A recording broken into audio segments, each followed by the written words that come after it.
Assalamualaikum dan selamat sejahtera. Hari ini kita nak sambung dengan bab 12 iaitu variasi. Jadi hari ini kita akan tengok dulu 12.1 jenis dan faktor variasi. Kamu boleh rujuk pada buku teks kamu muka surat 256. Dalam 12.1 kita akan tengok tentang definisi variasi, keperluan variasi, jenis-jenis variasi ada dua nanti kita akan tengok. Kemudian kita akan tengok kepada punca variasi. Macam mana boleh berlaku variasi, dan yang terakhir kita akan tengok berkaitan dengan interaksi antara faktor genetik dengan faktor persekitaran. Sikit je sebenarnya. Jadi variasi yang kita faham, variasi ni adalah kepelbagaian. Itu secara orang kata apa? Mudah yang kita nak faham. Tapi secara definisi, kalau soalan tanya apakah variasi, kamu tak bolehlah cakap kepelbagaian. Kamu kena cakap ayat yang penuh. Iaitu variasi ialah perbezaan ciri dalam organisma. Perbezaan ciri dalam organisma daripada populasi atau spesies yang sama. Ataupun variasi ini adalah perbezaan fenotype. Dalam kalangan individu daripada spesies yang sama. Fenotype adalah ciri fizikal yang kita boleh nampak dengan mata kasar. Itu maksud dia variasi.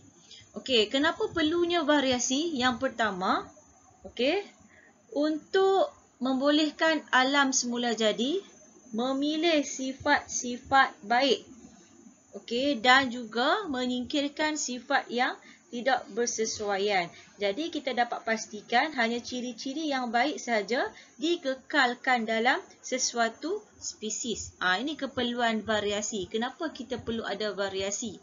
Sama yang macam kita belajar sebelum ni, kalau kacuk, kenapa kita perlu kacuk dengan, kenapa kita tak boleh kacuk dalam bakar spesies yang sama? Ataupun kita kata macam ni lah, kenapa kita tak boleh ambil daripada pokok yang sama kalau tumbuhan? Sebabnya faktor dia, satu, kalau tumbuhan induk tu ada penyakit, dia akan menurunkan penyakit tu kepada keturunan yang bawah.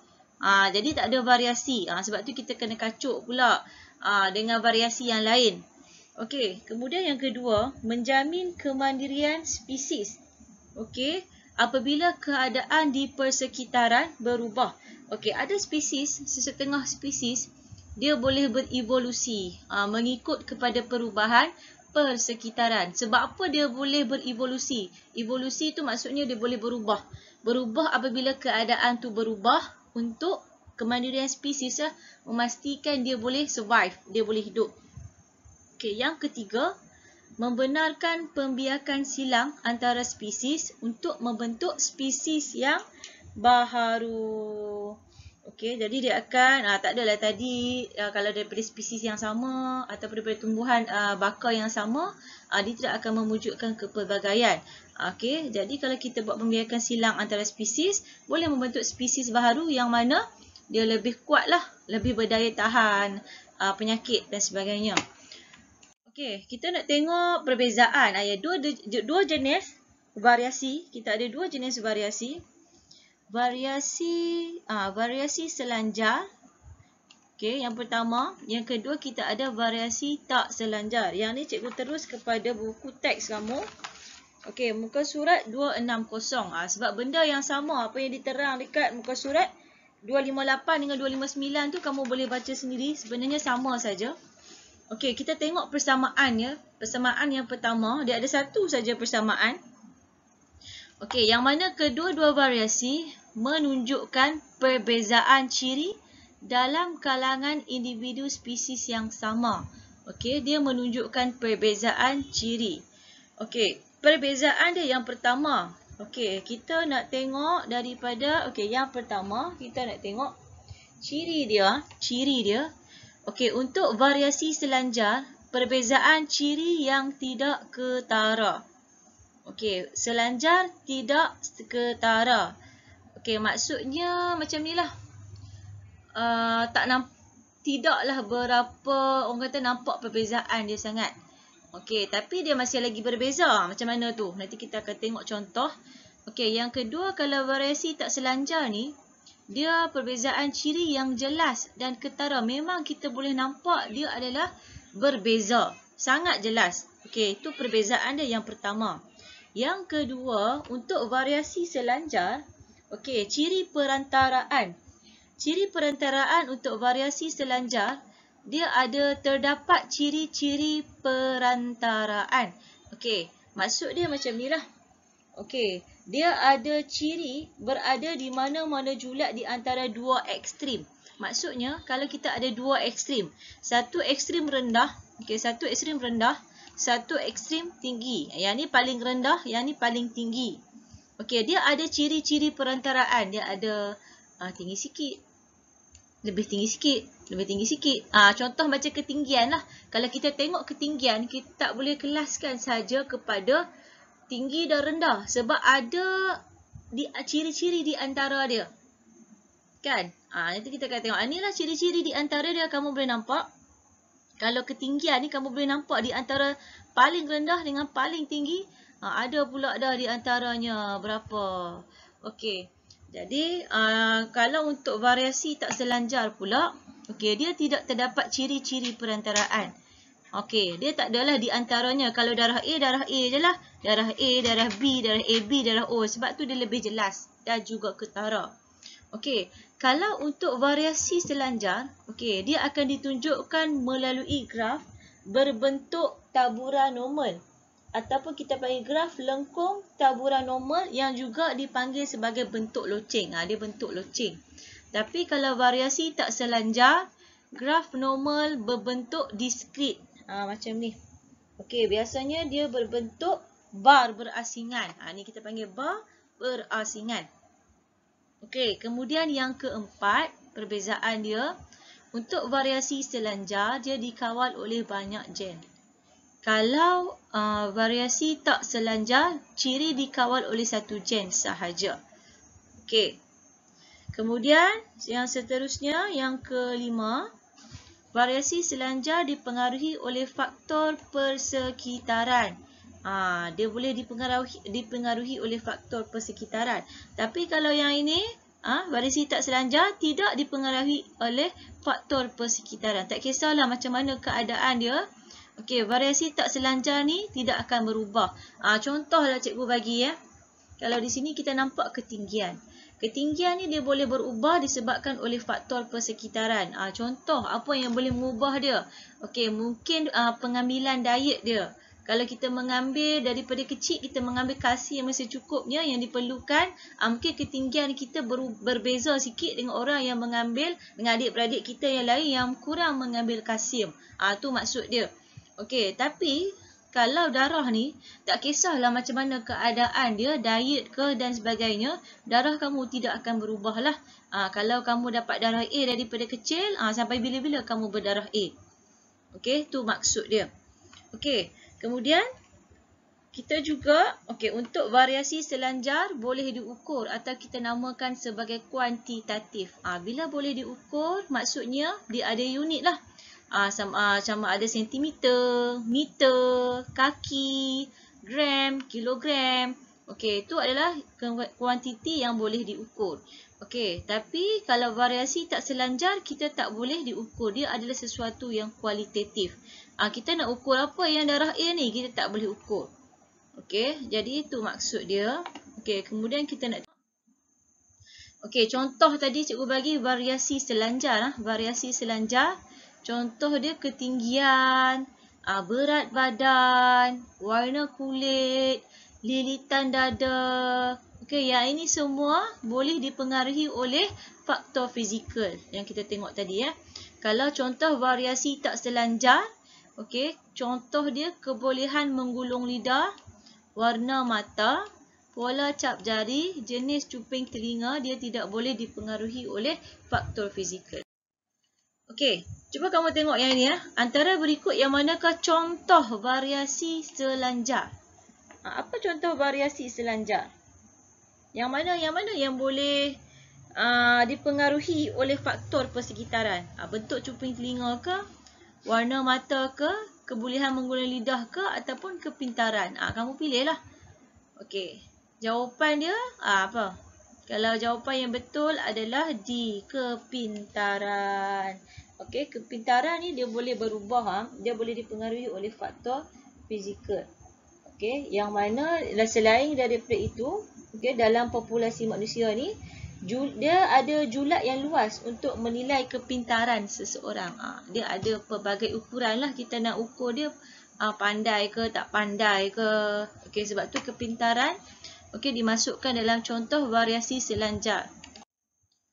Okey, punca variasi. Punca variasi terbahagi kepada dua. Satu, kalau untuk variasi selanjar ada dua jenis kan. Sebab tu terbahagi kepada dua.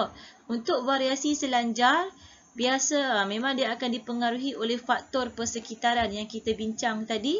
Suhu, cahaya dan juga pH. Untuk variasi tak selanjar pula, dia disebabkan oleh faktor genetik.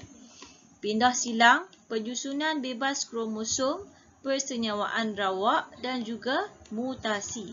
Kita akan tengok satu-satu dulu faktor genetik. Faktor genetik pada variasi tak selanjar. Yang pertama adalah proses pindah silang. Yang ni kamu kena ingat balik yang kamu belajar di tingkatan 4. Pindah silang dia berlaku antara kromatik tidak seiras. Kromatik tidak seiras pada kromosom homolog. Semasa profasa 1 meiosis. Kalau kamu tengok gambar dekat bawah ni, ini adalah kromosom homolog. Pasangan kromosom homolog sebab apa? Dia sama saiz. Satu daripada maternal, satu daripada paternal. Mak dengan ayah lah. Kemudian kita tengok pada profasa 1 akan berlaku sinapsis. Kalau kamu ingat lagi. Akan berlaku proses sinapsis. Kemudian dia akan berlaku proses pindah silang dekat kiasma. Kiasma ni adalah kawasan berlakunya pindah silang. Dia akan berlaku pertukaran genetik pada profasa 1 meiosis. Jadi penggabungan semula macam ni, dia akan menghasilkan kombinasi gen yang baharu. Dia berbeza dengan induk lah. Sebab dia dah berlaku pindah silang ataupun berlaku pertukaran genetik. Kromatik tidak seiras. Mungkin ada yang tidak faham ataupun lupa kromatik tidak seiras. Yang ini kita panggil satu kromatik. Bentuk ni satu kromatik. Kalau yang ini sama-sama yang sebelah ni. Nampak? Yang ni satu kromatik. Yang ni satu lagi kromatik. Yang ni adalah kromatik seiras. Sebab dia daripada induk yang sama. Saiz dia sama. Tapi kalau yang ni cuba kamu tengok. Cikgu ambil warna hijau. Yang ni satu kromatik. Yang ni satu lagi kromatik daripada kromatik kromosom yang lain. Nampak? Yang ni kita panggil sebagai, yang ini dengan yang ini kita panggil sebagai kromatik tidak seiras. Yang kedua, dia boleh juga berlaku kromatik kembar berpisah semasa anafasa 2 meiosis. Yang ni kamu kena ingat baliklah anafasa 2 ni macam mana. Apa yang berlaku dekat anafasa 2. Jadi anafasa ni, kalau kamu ingat balik metafasa tu, dia akan beratur dekat ni satah khatulistiwa. Kalau anafasa, dia akan berpisah lah. Jadi kromatik kembar berpisah semasa anafasa 2 meiosis. Meiosis 2 lah, bukan meiosis 1, dia nama pun 2. Membentuk gamet dengan kandungan genetik yang berbeza pada akhir proses meiosis. Dia akan berbeza genetik lah. Kemudian yang kedua, penyusunan bebas kromosom. Kita nak tengok semasa peringkat metafasa 1 meiosis. Pasangan kromosom homolog, satu kromosom maternal dan satu kromosom paternal. Yang ni homolog lah. Sama saiz. Tersusun secara rawak pada satah khatulistiwa sel. Ni satah khatulistiwa sel. Dia tersusun secara rawak. Maksudnya dia boleh, bila tersusun secara rawak, kamu boleh tengok lah sama ada dia susun macam ni ataupun dia susun yang macam ni. Rajah 12.7 menunjukkan kemungkinan penyusunan kromosom homolog pada satah khatulistiwa bagi sel diploid. Masa meiosis 1, awal-awal tu dia masih lagi diploid. Di hujungnya baru menghasilkan haploid. Sebab fungsi meiosis adalah untuk membahagikan bilangan kromosom daripada diploid, dia akan menghasilkan gamet yang haploid. Okey, pada akhir meiosis terdapat pelbagai gamet dengan kombinasi kromosom paternal dan maternal yang berbeza, mengakibatkan kandungan genetik dalam setiap gamet juga berbeza. Jadi kamu nampak yang ini di masa di metafasa. Okey, lepas tu anafasa, okey, dia berpisah, dia akan menghasilkan kombinasi kromosom, nampak? Yang pertama, yang kedua, yang ketiga, yang keempat. Jadi ini di metafasa 2. Okey, kemudian berlakulah penghasilan gamet. Penghasilan gamet macam ni. Maksudnya di antara meiosis 1 dengan meiosis 2. Okey, di akhirnya dia akan menghasilkan gamet yang berbeza kandungan genetik dia. Okey. Kemudian kita tengok persenyawaan rawak. Persenyawaan rawak ni kamu tahulah percantuman ataupun persenyawaan antara sperma dan usid sekunder. Okey, secara rawak. Maksud dia macam ni lah, bahasa mudah dia. Okey, usid sekunder memang ada satu saja. Perempuan setiap bulan memang akan menghasilkan satu usid sekunder sahaja, tetapi ada banyak berjuta-juta sperma yang membawa maklumat genetik daripada paternal. Okey, jadi kita tak boleh tentukan dekat mana dengan usid sekunder ni dia nak bercantum dengan sperma yang mana. Okey, itu maksudnya persenyawaan rawak. Jadi bila penggabungan semula genetik semasa pindah silang tadi dan juga penyusunan rawak kromosom homolog semasa meiosis, pelbagai gamet dalam kandungan genetik yang berbeza daripada induk akan dihasilkan. Sperma akan membawa pelbagai variasi genetik. Okey, jadi oleh itu zygote diploid yang terhasil selepas persenyawaan akan mempunyai kombinasi genetik yang baharu. Okey. Jadi tak samalah. Okey, anak dengan kombinasi genetik berbeza daripada induk. Persenyawaan rawak antara usid sekunder dengan mana-mana sperma. Okey, mana-mana sperma daripada induk yang samalah. Okey, mutasi. Mutasi ni perubahan kekal. Dia boleh berlaku secara spontan pada gen atau kromosom. Mutasi ni boleh disebabkan oleh pelbagai perkara, biasanya disebabkan oleh radiasi. Okey, jadi mutasi, bila berlakunya mutasi, dia akan mewujudkan genotype yang baharu. Okey, kalau mutasi berlaku dekat gamet, okey, dia akan ciri-ciri mutasi tersebut dia akan dapat diwarisi. Sebab dia berlaku dekat gamet. Okey. Kalau dia berlaku pada sel soma, sel selain daripada sel gamet, okey, dapat menyebabkan variasi tetapi ciri ini tidak akan diwarisi. Contohlah Contoh kalau kata mutasi berlaku dekat gamet ni, contoh kita kata dia bawa kesan kepada contoh buta warna lah.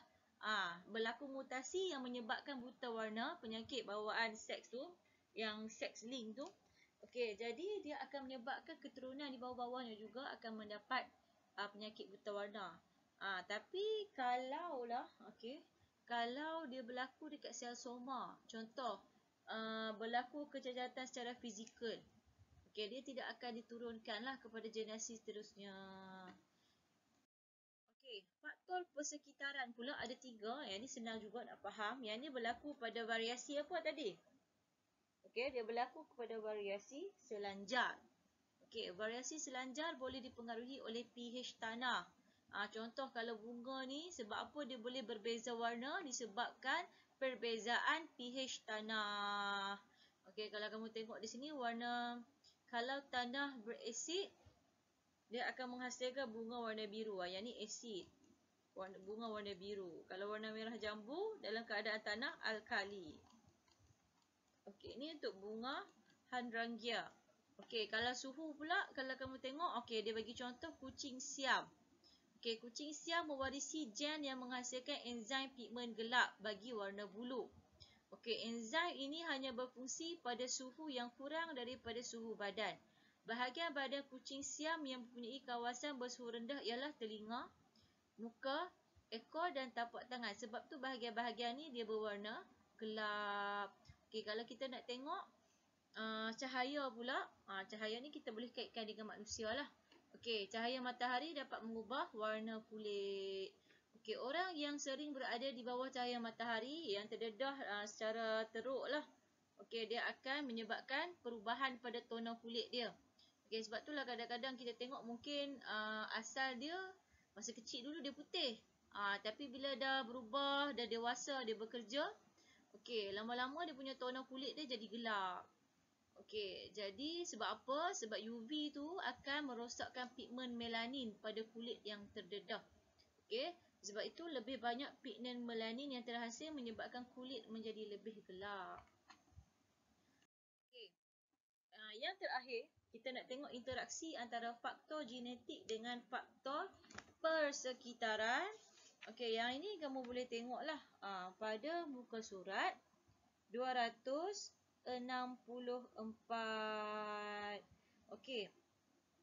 Ciri yang diwarisi daripada induk, okey, contoh macam ketinggian, kepintaran dan warna kulit, dia sangat dipengaruhi oleh faktor persekitaran. Okey, contoh dia, okey, satu contoh yang menyokong interaksi faktor persekitaran ke atas faktor genetik ialah kes tentang anak kembar seiras. Okey, yang ni kita tengok kepada kembar seiras.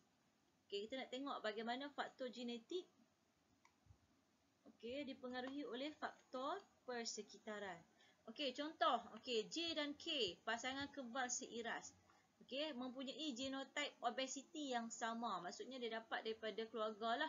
Okey, faktor obesity yang sama sebab berasal daripada embryo yang sama. Okey, jadi walaupun mereka terpisah, contohlah dikatakan J dan K ni terpisah. Yang J ni dia amalkan diet rendah lemak. Lepas tu dia suka buat aktiviti fizikal.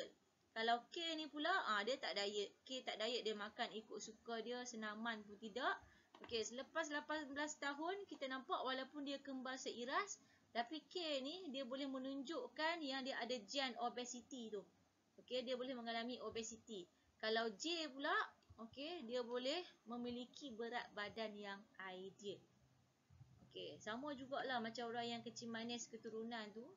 Tapi kecil manis keturunan lain. Walaupun dia kalau salah dia tak jaga makan sikit pun, dia dah boleh mewujudkan dia punya ni lah, dia boleh menunjukkan dia punya kecil manis tu, dia boleh dapat kecil manis. Tu sebab tu keturunan. Tapi dia bergantung pada pemakanan juga sebenarnya. Cuma kalau dia tersalah sikit saja makan tu, dia berbeza dengan orang yang bukan kecil manis lah. Okey, dia boleh senang dapat kencing manis sebab dia dah ada genetik kencing manis tu dalam dia punya badan. Okey, tu kita panggil sebagai kencing manis keturunan. Okey, tapi kalau kata orang yang dapat genetik kencing manis, dia memang daripada kecil tu, daripada dia muda, dia dah amalkan tak ada gula dalam makanan dia, rendah karbohidrat, mungkin dia tidak menunjukkan dia punya genetik kencing manis. Tapi kalau kata ada kalangan adik-beradik yang lain tidak jaga makan, ya dia boleh senang dapat kencing manis. Okey, jadi tabiat pemakanan dan persekitaran yang berbeza sewaktu membesar menghasilkan fenotip yang berbeza. Itu adalah kesimpulan dia. Sama jugalah dengan warna kulit yang cikgu cakap tadi. Okey, kalau warna kulit pun dia boleh dipengaruhi oleh faktor persekitaran lah. Walaupun faktor genetik dia semua sepatutnya berkulit cerah. Contoh kalau kamu tengok ni lah, contoh kamu tengok orang putih. Okey, orang putih memang semua putih kan. Tapi kalau depa tanning, tanning pergi pantai, kulit dia orang boleh jadi hitam. Disebabkan oleh faktor persekitaran. Jadi itu saja untuk hari ini. Okey, terima kasih. Assalamualaikum.